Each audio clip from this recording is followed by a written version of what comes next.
τόσο πολύ συζητημένη. Έχει τους λόγους της που είναι τόσο famous, έτσι, και τόσο αγαπητή σε όλο τον κόσμο, και στους μουσικούς και ειδικά στους κιθαρίστες. Στους κιθαρίστες γιατί? Έχουν ένα λόγο παραπάνω που την αγαπάνε πολύ.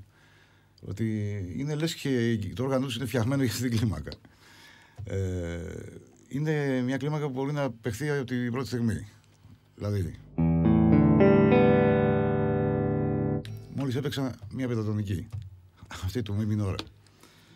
Όλες οι νότες είναι μέσα, ορίστε. Μη, ναι, ρε, σολ, σι. Με άλλη σειρά, αλλά αυτές είναι. Λοιπόν, αυτό μας δίνει μια ελευθερία. Έχουμε όλη την εξάδα αυτή ελεύθερη.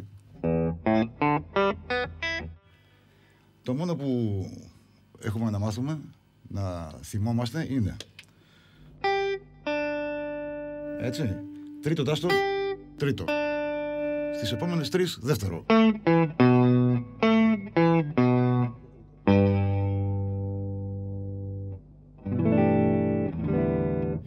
Άμα μάθουμε να θυμόμαστε αυτό το πράγμα,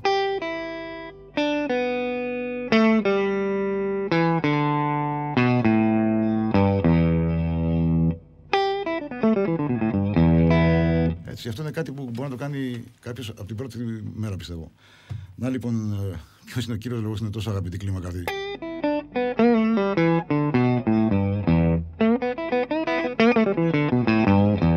Ακόμα και με ένα δάχτυλο είναι τόσο απλό. Τώρα, σε μια άλλη αγαπημένη τονικότητα των κιθαριστών, είναι το λα. Τι κάνουμε τώρα? Σαν να παίρνουμε ένα καποτάστο και να κάνουμε αυτό εδώ. Έτσι, αυτό το πράγμα εδώ.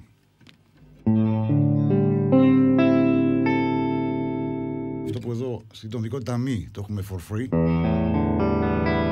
εδώ πρέπει να κάνουμε αυτό. Κατά τα άλλα, είναι όλα ίδια. Όπως εδώ θυμόμαστε, στο τρίτο τάσο, στο τρίτο, στο δεύτερο κτλ. Εδώ αντιστοίχως θα θυμηθούμε. Εδώ.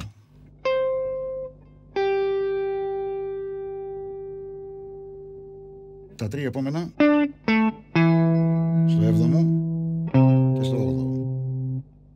8, 8, 7, 7, 7, 8. Και είναι αυτό το πράγμα.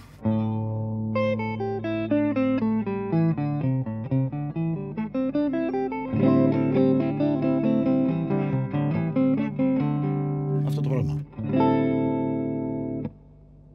Τι είναι το πλεονέκτημα? Ότι εδώ δεν έχουμε να αλλάξουμε καμία θέση. Σε αντίθεση με άλλες κλίμακες που είναι...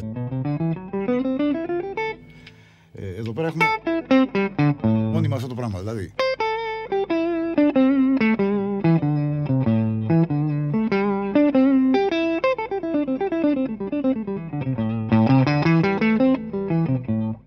Είναι πολύ πιο απλή σε σχέση με άλλες κλίμακες, γιατί προσφέρει ακριβώς αυτή την ευθεία εδώ.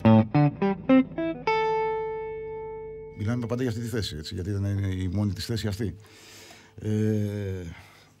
Παρακάτω θα δούμε και μερικούς άλλους λόγους που είναι τόσο αγαπητή αυτή η κλίμακα, η οποία μπορεί να ακουστεί όπως την θέλουμε να την κάνουμε εμείς. Είναι τόσο εύπλαστη. It's the famous pentatonic.